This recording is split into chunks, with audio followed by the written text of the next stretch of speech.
And I looked at my mom, and I'm pretty sure this is what I think happened. I think I just said I might as well just go kill myself because I'm really of no good to any of y'all.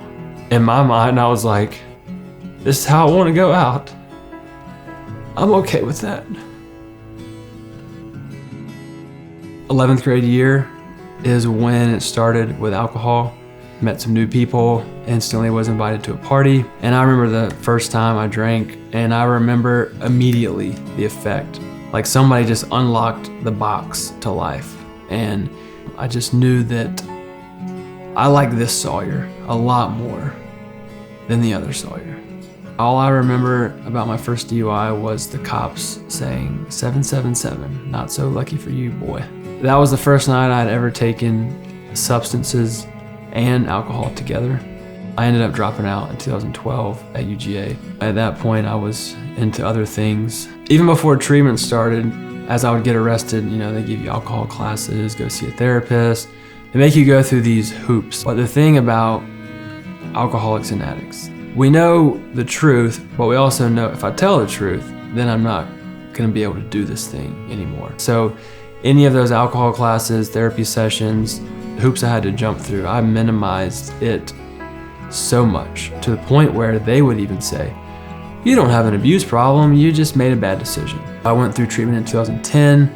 I went through several halfway houses. I went through another 6-week inpatient treatment in 2012. I went to 2 different halfway houses after that, and eventually it blows up. And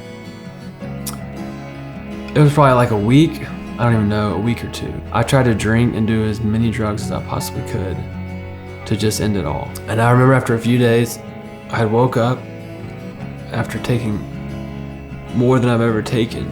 And no one was in the house. And I felt like I heard a voice. I don't know if it was just internally or what, but it just said, get out. I got in the truck and I said, I gotta go home. And I drove home. My mom obviously heard about No Longer Bound. I had friends that went through here.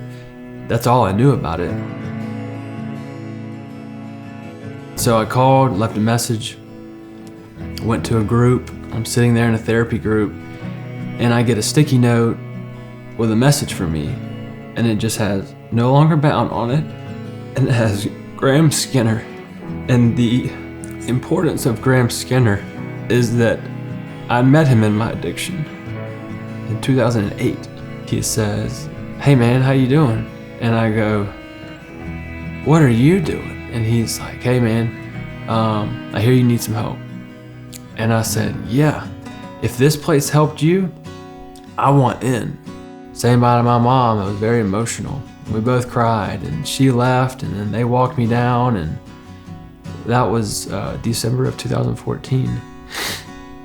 And then you're just filled with hugs, and way too many hugs, but great hugs. And you get an older brother, and things just start to play out after that. I didn't think I would ever have a life that I have today. Like I said before, I was perfectly content with just dying and just relieving the burden I was on my family. I think what No Longer Bound prepared me for the most was when adversity comes, no matter what I chose to do next, if it was a bonehead decision, I knew I could correct it right after that. I had developed a conscience again. That was always his hope, was to fall in love and have a family. And he has that. He's just an awesome dad. And you can tell how much she loves him, and she's just very secure in her dad, and you can tell he just loves being a dad. It took a lot of work with me and my mom, but she attended every family recovery that No Longer Bound offered, and that helped her a lot. It helped us a lot. It was very tough to talk about those things here, and for her to realize, wow, like I shouldn't have got you out of jail all these times, and I could have done things differently. And I just want her to know that like I am who I am because of her, and she did a great job. I'm very grateful for everything that she did. Wednesday mornings, I come to campus here at 5 a.m., sometimes 4:30, And we do a pre-run before a workout, and I love that. I look forward to it because I not only get to do what I love in running and working out, but I also get to see residents.